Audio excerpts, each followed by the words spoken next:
Chapter 12, Act 12, Duel in the Sky. Act 12, Duel in the Sky. Cecil. Rosa opened her eyes slowly and waited for her vision to come into focus. She was still in the same ghastly white room as the last time she passed out. Her arms were still aching so badly that at this point she had learned to ignore the pain and merely acknowledged it as her new state of being. But in her dreams, hazy as they were, she swore she had heard Cecil's voice, and felt a warm light envelop her.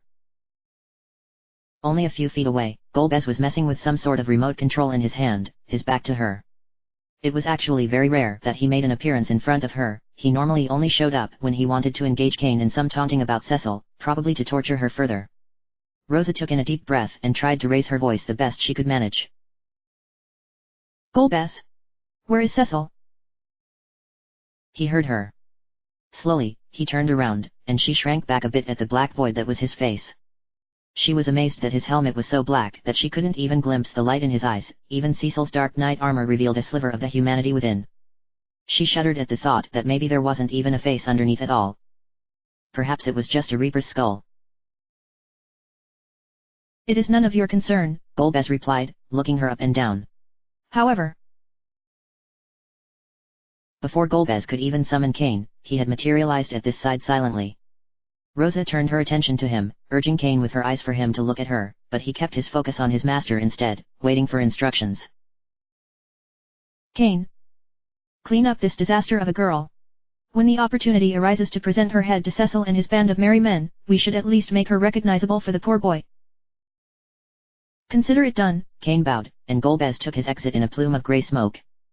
Kane finally locked eyes on Rosa, and grimaced as he did so. Why do you glare at me like that, Rosa? Kane, wake up! Rosa cried. Whatever this is, it can still be stopped. Cecil is coming for us. Cecil has no hope of reaching this floor, Kane narrowed his eyes. And need I remind you that any hopes of you have of being saved remain with me? Only I will be able to convince Golbez not to slaughter you if Cecil does somehow manage to appear. Can't you accept me over him? No. Rosa shook her head. I don't believe that you really feel this way. Cecil is your friend. He's practically your brother. UNF. Kane had pulled a handkerchief from his breastplate and shoved it into Rosa's mouth. He reached up and started pulling the combs and tiara from her hair, although not roughly. Rosa spat out the handkerchief and swung her arms hanging from the hook, managing to smack Kane in the face. He dropped his hands, stunned. For a brief moment, Rosa swore she saw some sort of light flicker back into his eyes, but she was also delirious with hunger, thirst, and sleep deprivation. Don't touch me! Rosa shrieked. Kane raised an eyebrow and retrieved the handkerchief, folding it into a gag and forcing it back into her mouth again, this time reaching back and tying it behind her head. How highly you think of yourself, he snorted. Golbez just wants you to be presentable, is that so bad? Ha ha ha. Sir Kane, you are but a lowly man. Leave the grooming of the brat to me. A sweet, low voice called out. I'll try to make her as ravishing as yours truly. Barbaricia. Kane stood up straighter and glared. You overstep your bounds. A strong breeze hit Rosa's face, despite there being no windows in the chamber, smelling of intense, overwhelming lemon perfume. A tall, svelte figure approached, her form nearly entirely hidden by cascades of buttery golden blonde hair that seemed to wrap around her body like a birthday present ribbon. Pale feet encased in golden high heels barely peeked out as she clicked across the floor toward Rosa and Kane. Rosa had never seen the woman Kane called Barbaricia before, but she had heard her siren voice plenty of times. She appeared to be some sort of minion of Golbez's, but she also had a strange fascination with Kane, talking to him with seductive undertones that made Rosa blush whenever she overheard. Kane, for his part, mostly ignored her, but the whole situation made Rosa queasy regardless. Kane stepped aside and Barbaricia reached up to gently run a hand through Rosa's hair. Rosa could see that Barbaricia had a hauntingly beautiful face, with large set yellow-green eyes and lashes that looked like they could impale you. She licked her pale pink lips, leaving a glossy sheen over them and exposing a slightly crooked incisor. Oh, you are a cute girl after all. I'll make you perfect for your big. Or will that be final debut? Barbaricia giggled excitedly and snapped her fingers at Kane. Fetch me a rag and warm water so I can wash this little biscuit. And no boys allowed. MMMMPH. Rosa protested against the gag, suddenly wishing Kane would stay with her. Who the hell was this woman?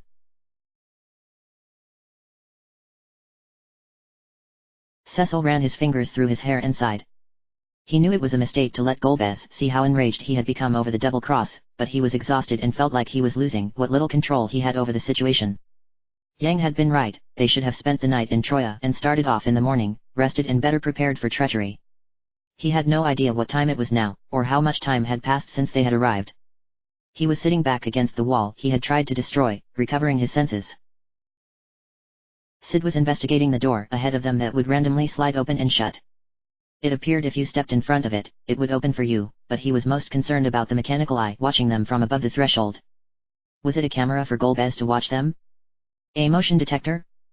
This was tech he had only read about in advanced engineering volumes and even then had never known anyone that could recreate it. Yang had traveled ahead to get a lay of the land. A few moments later, he returned, sweat on his brow. He had obviously been battling. There are monsters here the likes of which I've never seen before, he frowned. Beasts made of snow, ice lizards, and undead soldiers. I can't tell from their uniforms what nation they might have once hailed from. He shook his head. But Golbez has reanimated them into a formidable army. They attacked me as soon as I stepped into the rooms ahead. Sounds like nothing a little fire magic won't make quick work of, said Tella. Let's blow through them and get to the top of the tower. Golbez and my revenge awaits. Tella. Cecil's grip tightened on his sword. It was the first time he had spoken since he lost it with Golbez. Be it hypocritical of me to say, we must not let our rage drive us. It should have been obvious, but Golbez planted this trap for us, and we sprung it. The game is no longer under our control, even if we still have the Earth Crystal. Cecil is right, Yang replied. I think I've gotten a good understanding of the layout. The floors are not very large, but the exits to each stairway are hard to find due to the monotonous decor. And as I previously mentioned, we've got a lot of company roaming the rooms with us. It's best we maintain our stamina in case we cannot find a safe place to rest. Time is of the essence, but if we exhaust our strength before reaching Golbez, we'll be an easy target for any of these monsters. Maybe these creepy eyes are helping the monsters keep tabs on us, Sid theorized. They probably aren't just crowding them on each level, they'd just end up fighting and killing each other. There has got to be some kind of mechanism that releases them as we approach. Let's see. Before anyone could stop him, he leapt into the air with a silver hammer and slammed it down upon the mechanical eye. With a pathetic buzzing noise, the light in the eye burned out, and a metal eyelid slammed shut. The vertical door remained open. Time to see if that did anything, Cecil said. Crossing the threshold of the door and climbing the stairs, he crossed into the next room, only to find it empty from when Yang originally cleared it out. Ahead of them, another mechanical eye loomed above a doorway. As soon as Cecil had stepped inside, it began to click and whirl. There's no monsters here, but that other eye is starting to go to work, Cecil called back. The quicker we can defeat the eyes, the less monsters there should be, hopefully. Tella, as soon as you can enter, use a thunder spell to disable it.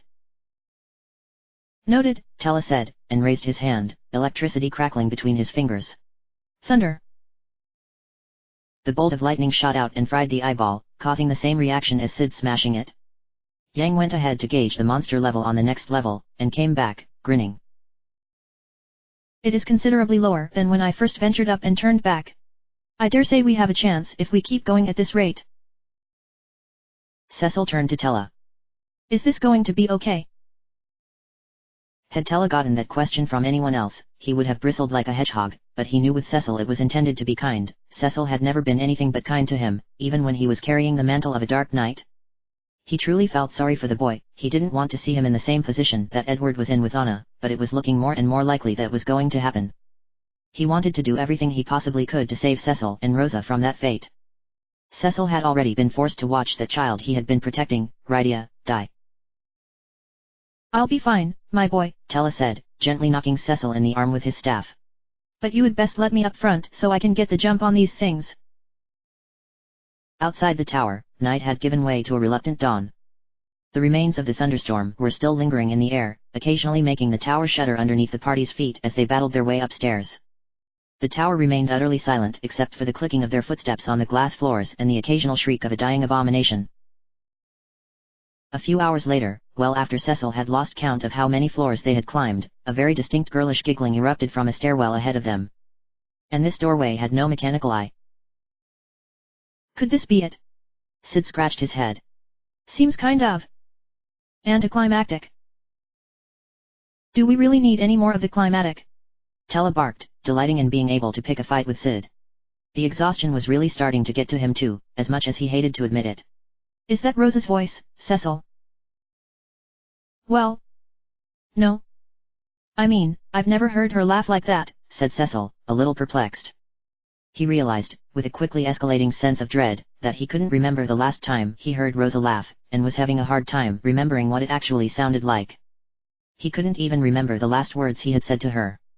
He had been so enraptured with the idea of finding a place to hide her away so that she didn't keep following him into danger, that he hardly had noticed she was there, and he had lost her anyway.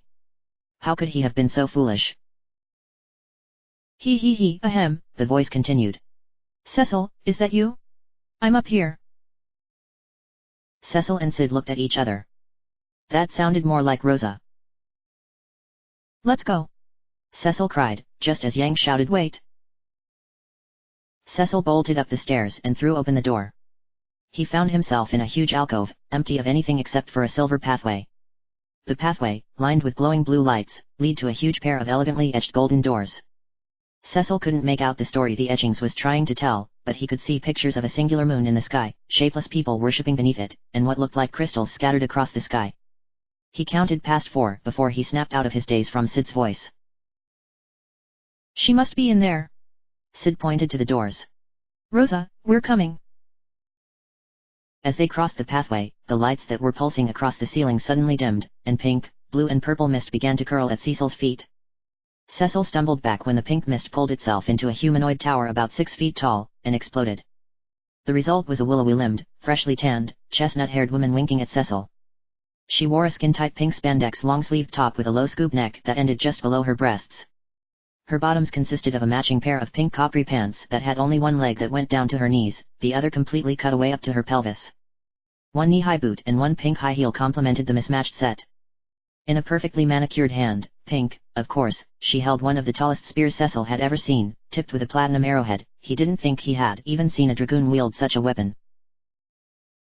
Her brown eyes widened as she looked Cecil up and down, and her cheeks exploded in a blush. Hello, darling. Welcome to the Tower of Zot. The blue mist exploded alongside Sid, the visitor considerably less overwhelming than the pink woman. She was about 4 feet tall, and had the shape and coloring of a magic pot monster. Wearing a tight purple bodysuit that extended into a hood over her face, she clutched in her meaty fists a gigantic scythe that was nearly the same size as the pink woman. Her feet, which were inexplicably tiny for her frame, were barely contained in pink and yellow leggings. Narrowing her black eyes at Sid, she popped a giant wad of gum and burped her greeting. It's a pleasure to make your acquaintance. Finally, the purple mist curled into a compact, little block next to Yang, and burst into the guise of a little girl, probably no older than Rydia had been. Dressed in what looked like a cute child's costume of a knight, she wore a purple polka dot jumper with a purple and yellow striped bodysuit underneath. Her violet hair was tucked into a hood, and her left hand brandished a blunt dagger. We're the Magus sisters. We serve Barbaricia, the Empress of the Winds. Another fiend? Cecil questioned out loud, but the girls' voices drowned him out. I'm Sandy. The tall, pink woman bowed. Cindy. The squat woman chortled. Mindy. The little girl squeaked. I'm afraid your climb is at an end. We'll be taking that crystal. Cindy licked her lips. And giving you a taste of our signature Delta attack to make sure you never see your dear Rosa again. Sandy exclaimed, doing a perfect impression of Rosa's voice as she winked again. So it was you, Cecil hissed, drawing his blade. Thanks for the welcome, ladies, but if you don't step aside, this will be your end. Ready, sis? Sandy asked, twirling her spear. Here I go. Using her spear as a medium, she cast Reflect on Cindy. Okay, here it comes. Mindy squealed, doing a somersault mid-air. Now Mindy, cast the spell. Cindy barked. Mindy cast a Thundara spell on Cindy as she landed back on the floor from her flip. Because of the Reflect spell, the thunder ricocheted off of Cindy and doubled in size, exploding in the party's face. As the light blinded Cecil's vision, Cindy swung her scythe, and he managed to dodge out of the way only just in time. Delta attack! The women all cheered simultaneously, giving each other high fives. Cecil looked on, bewildered. Was this for real? Mindy answered that by walking up to Cecil and attempting to stab him in the leg with her dagger. He swiftly blocked her with his sword, and countered, felling her in one strike across her chest.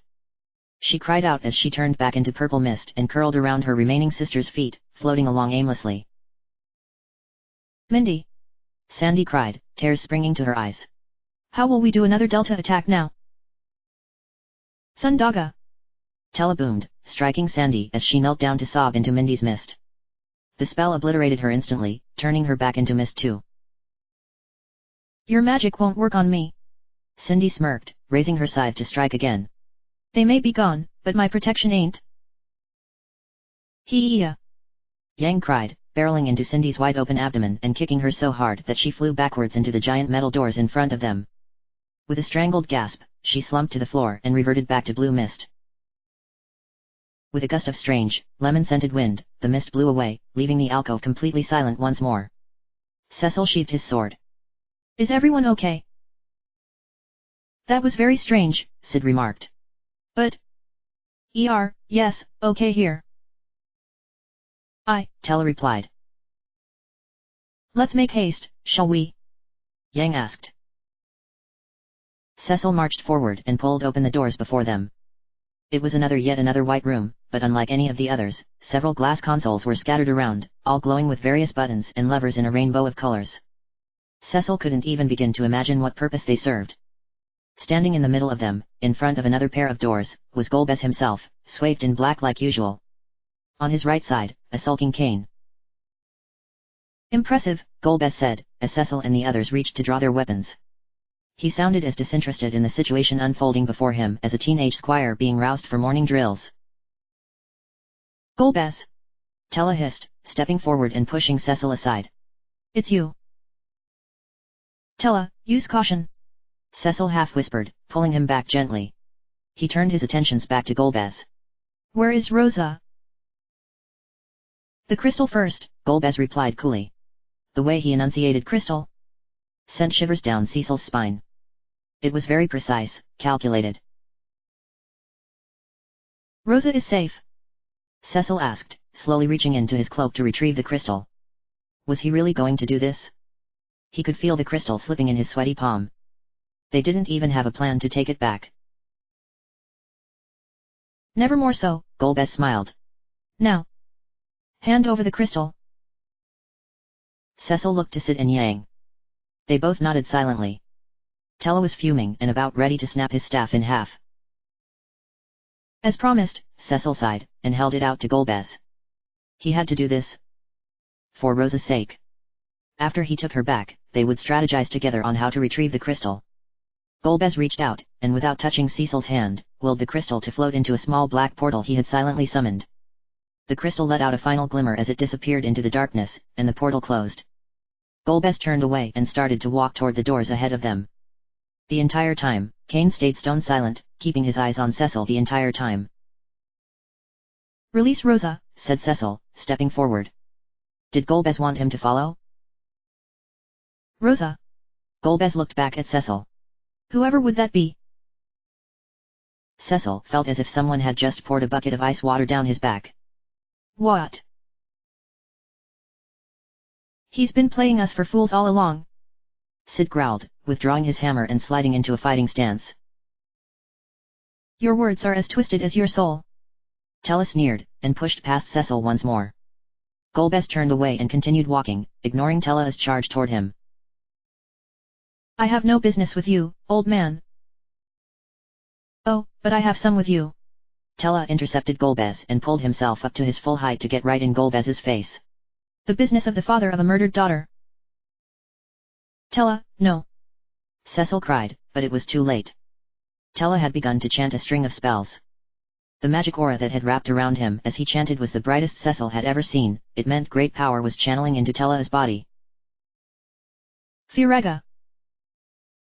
Take cover! Yang shouted as roaring flames rained down from above. He, Cecil and Sid dashed underneath some of the glass consoles, covering their heads. Kane continued to just stand aside, staring ahead. Cecil yelled at him to hide, but he didn't flinch. Golbez crossed his arms over his face and said nothing as fireballs pummeled at his face and drove him back a couple feet. When they stopped, a few tendrils of smoke rose from his scorched armor. Tella pushed forward on the ground he gained from Golbez, his staff glowing a soft blue as he cast his next spell. Blizzaga! Icicles shattered on the consoles above Cecil's head, and he saw glass and snow scatter around his feet. An intense burst of cold air blew through, making his teeth chatter. Hardly able to see through the blinding snow, he could hear the icicles tearing into Golbez's armor and thought he saw him stumble slightly. Thundaga! Lightning began to strike all around them, blowing out lights and making sparks explode down from the ceiling. An unmanned console exploded when a bolt struck, making glass and metal fly across the room. A huge piece of shrapnel struck Kane in his breastplate, but once again, he didn't even flinch. Cecil turned around slowly to try to see through the glass console through the flashes of light. Tella was now towering over Golbez, who had fallen to one knee, his head bowed.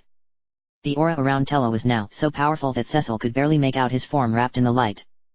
Tella looked as if he were going to burst, like a supernova. He began to raise his staff, chanting once more. Cecil pulled himself up and tried to get closer to Tella, but the light was somehow also keeping him away, acting as a barrier. He knew that Tella couldn't keep going like this for much longer. He was normally completely winded after a chain of lower-level spells than what he had just cast, and the man hadn't slept and recovered his magic powers for well over a day now. Tella! Cecil cried. Stop! You've won!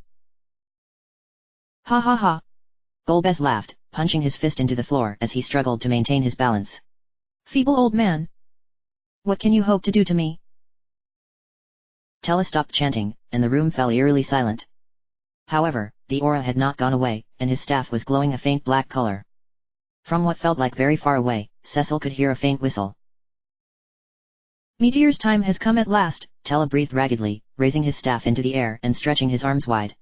At long last, I will avenge my Anna.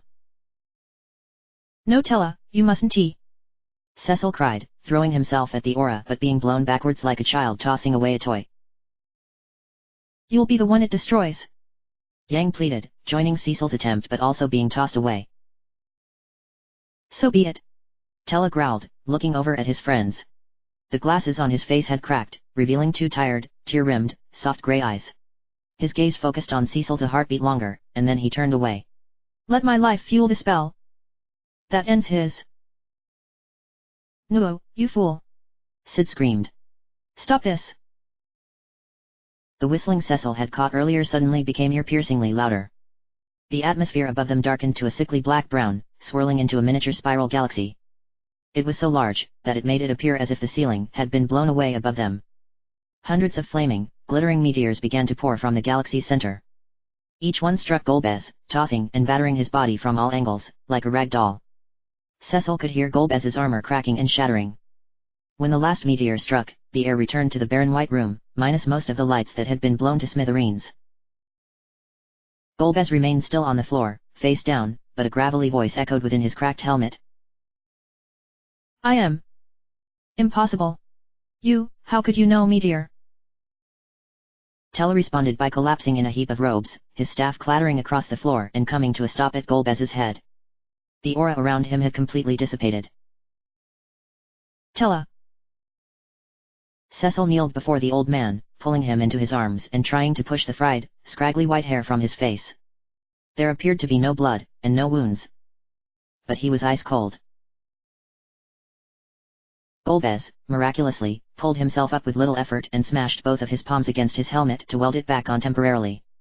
Crushing Tella's staff underneath his boot as if it were a piece of candy, he extended his hand and created a black teleportation portal. Regardless, the Earth Crystal is now mine. Come, Kane.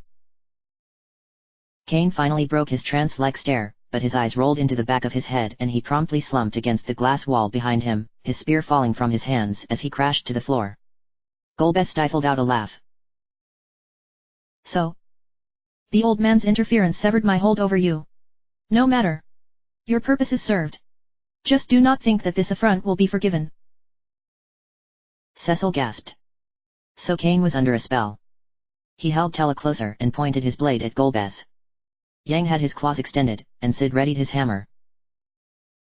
"You'll not escape this time, Golbez!" Cecil shouted. Golbez's gaze left Kane's crumpled form, and he turned back to Cecil, exasperated.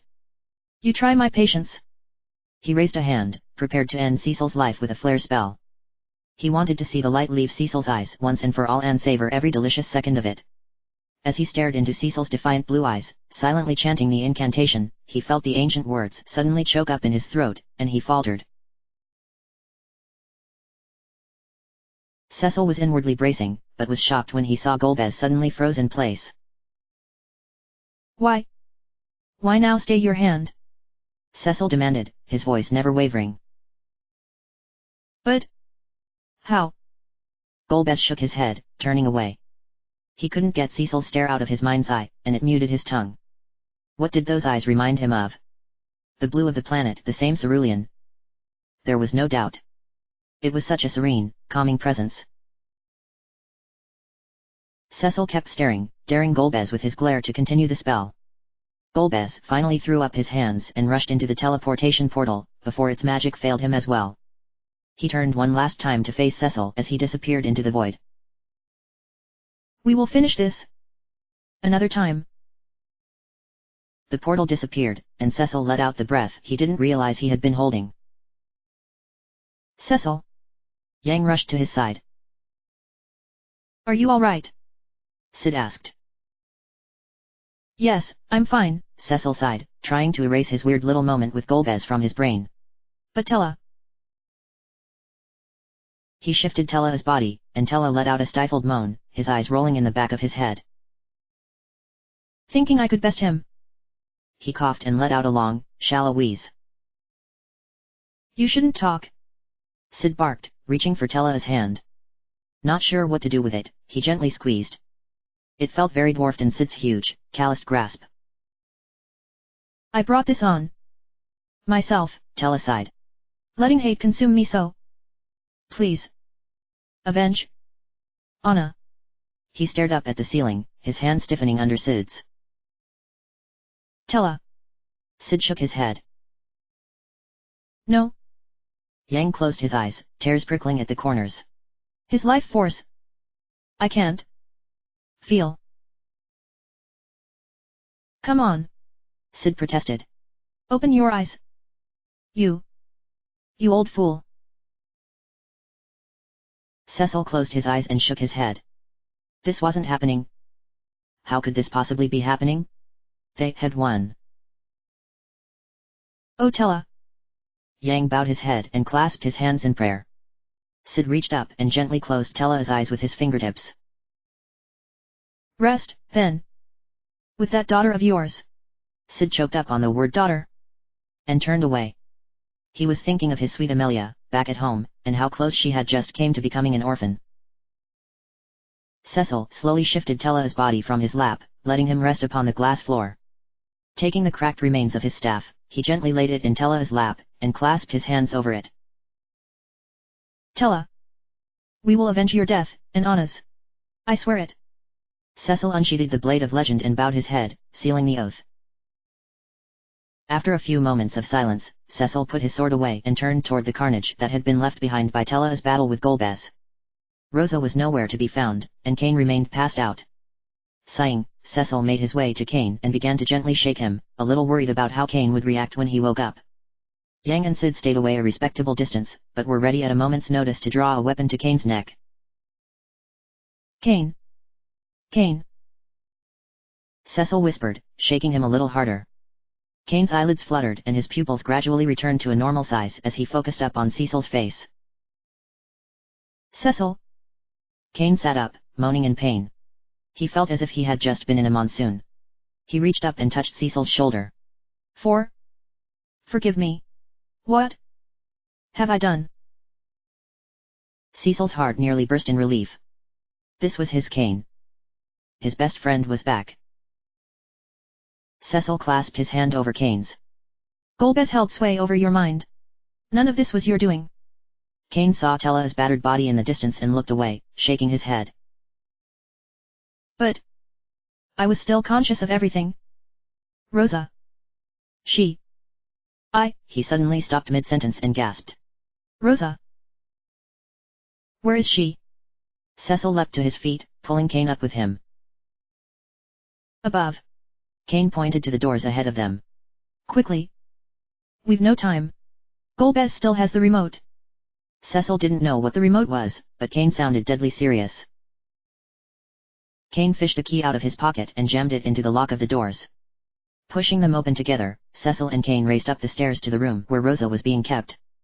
She was still tied in place, her face flushed and hair still slightly damp from Barbarichia's rather aggressive grooming session. However, Barbarichia had at least been kind enough to remove the gag after.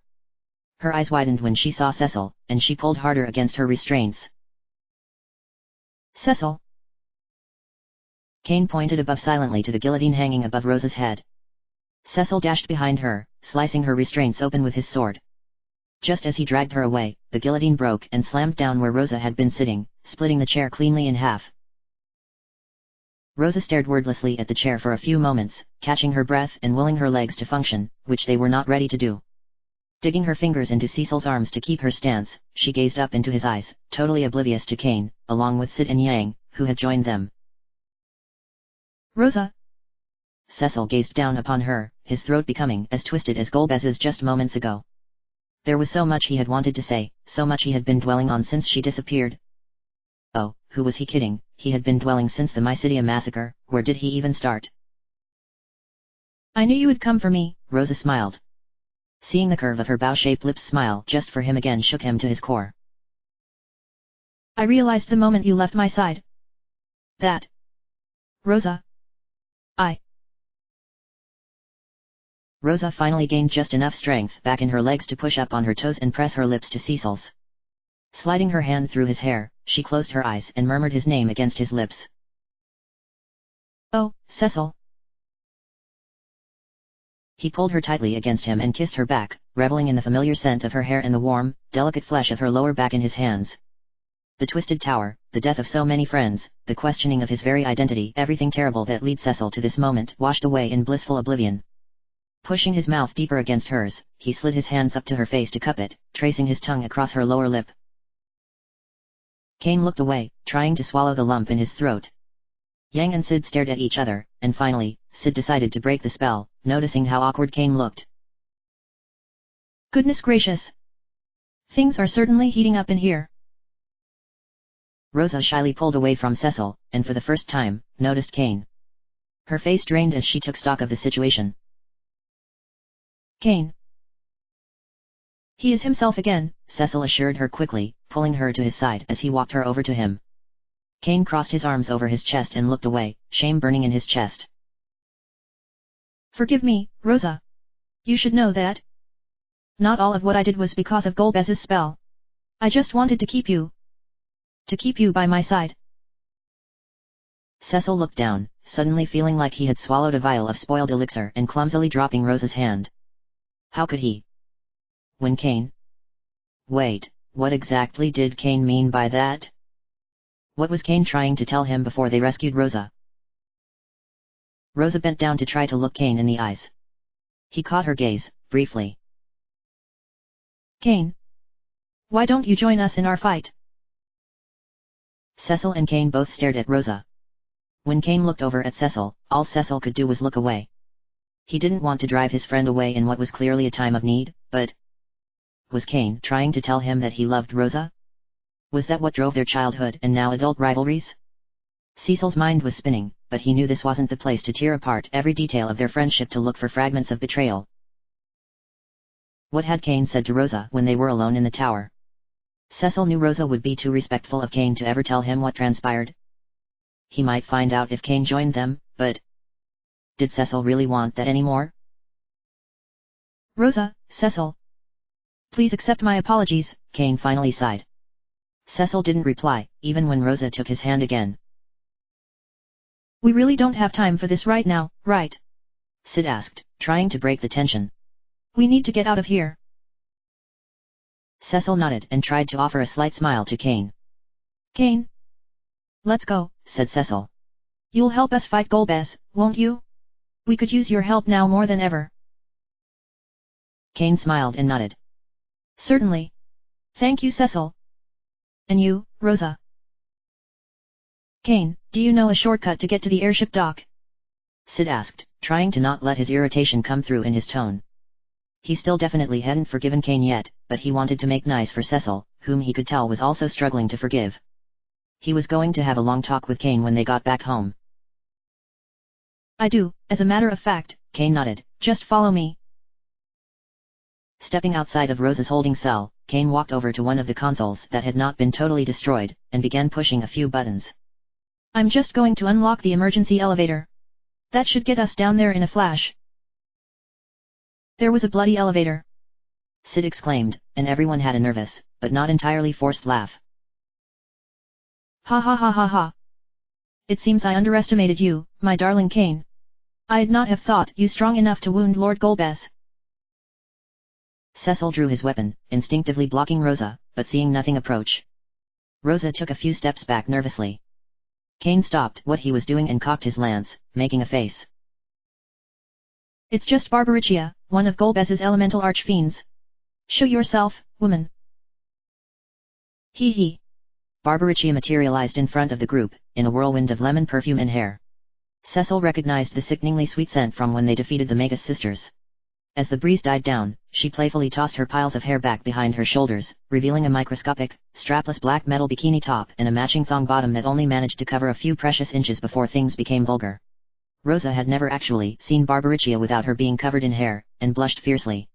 Cecil and Sid's jaws were slightly slack, and only Kane and Yang seemed oblivious to her charms. Ignoring the others, Barbaricia sauntered over to Kane and popped a hand on her hip, pouting. Kane. So you've betrayed us. And with all that strength, too, such a waste. I've betrayed no one, Barbaricia, Kane smirked, pointing his lance only inches away from her throat. I've merely returned to my senses. Barbaricia shook her head and pretended to cry. And you've grown arrogant as well, I see. I should have killed you and Rosa both when I first had the chance. But that old wizard of yours is gone now, and Meteor with him. Allow me to amend for my past mistakes, will you? I welcome you to try. Kane stepped forward, jutting his lance forward once more. You're not the only one who can ride the wind, Barbaricia. Barbaricia giggled ecstatically and her hair began wrapping around her, creating a blinding whirlwind funnel cloud that shielded her body. The winds were so powerful that Cecil could feel himself sliding backwards on his feet. Rosa's ponytail whipped back violently as she reached up to shield her eyes. How are we going to get near her? Yang called over the rising winds. She's protecting herself with a storm. The winds shield her on all sides. Kane called back, bending his knees. Only jump attacks can reach her directly. Ah. Protect. Rosa cast the spell just in time for an uprooted glass console to slam into the light barrier she had erected, and not Yang. Cecil withdrew his holy shield and held it in front of the both of them. Hurry. Sid slammed his hammer down into the ground to use as an anchor to keep from blowing away. I don't know how long I can keep this up.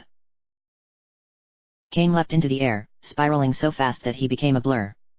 Moments later, he crashed upon Barbaricia's funnel cloud weapon first, the lance ripping through the hair and tearing it from Barbaricia's scalp. Ahhhhhhh! She shrieked, stumbling backwards and clutching at the hair that was falling to the floor in clumps. My beautiful hair! What did you do? Now, while she's defenseless! Kane cried.